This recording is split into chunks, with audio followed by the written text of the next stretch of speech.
Hi everyone. Today I would like to introduce myself the way James Bond would.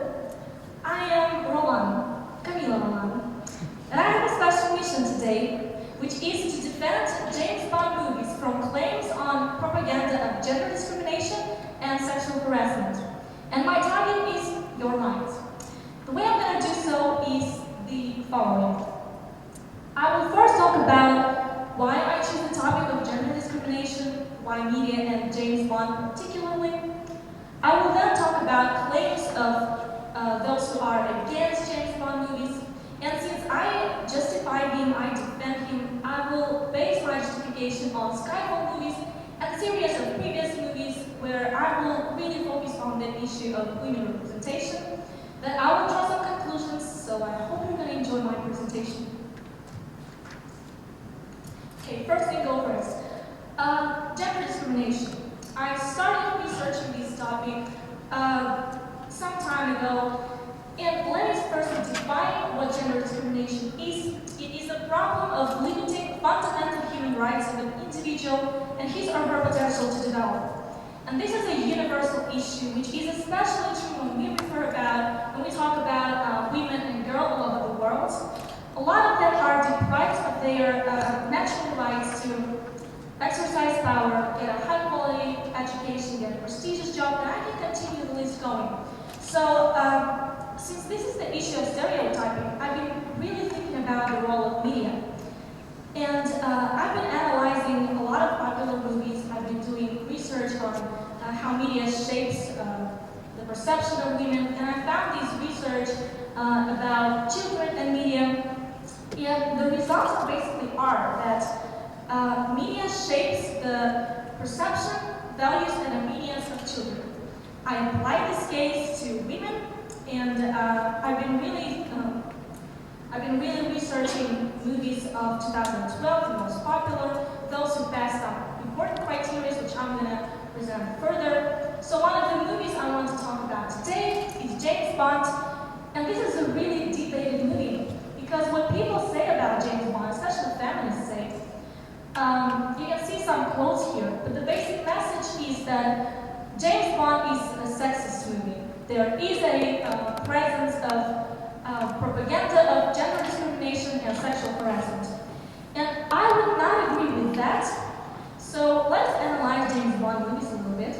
And I will start from Skyfall, filmed in 2012, which is the 23rd series, the last one of James Bond movies. And I chose this movie because of several important criteria. The first one will be its box office. So it has collected over $1 billion, which makes it the 7th highest grossing movie of all time. In addition to that, according to IMDb database, which is the most popular, the largest movie database on internet, its rating is 7.9 out of 10, which makes it the 13th most preferred movie.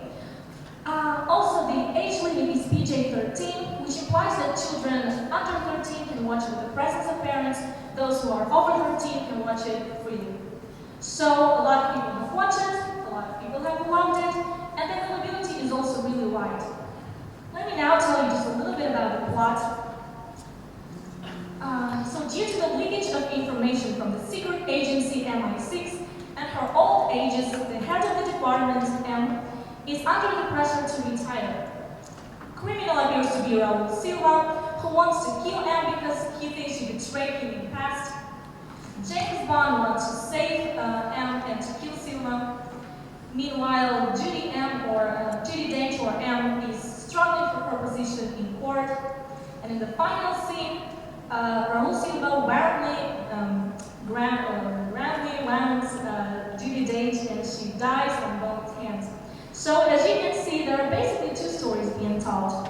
The first one is about James Bond, and the second one is about M. And I really like the way she was represented here.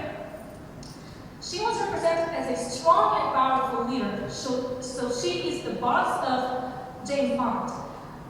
She is under pressure to retire, but no gender reference was used when we refer to this issue.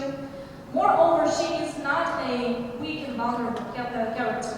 For example, in court during the process, she clearly makes this claim: I am not going to show anyone that I am scared, and I'm not going to run anyone.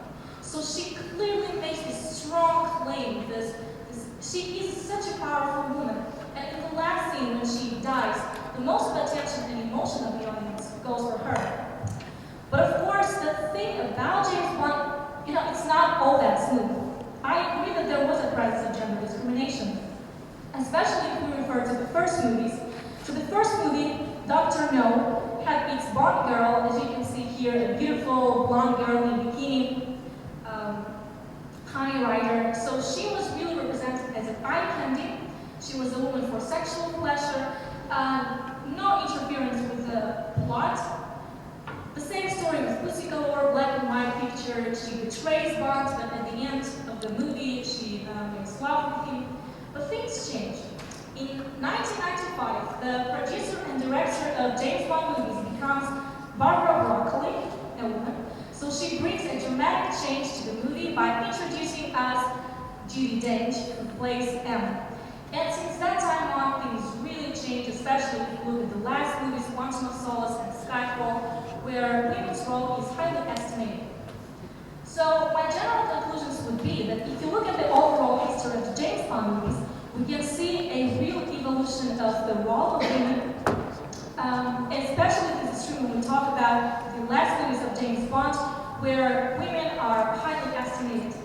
And I would go for presenting and making more strong female heroes, because I really believe this would contribute to solving the issue of gender discrimination overall.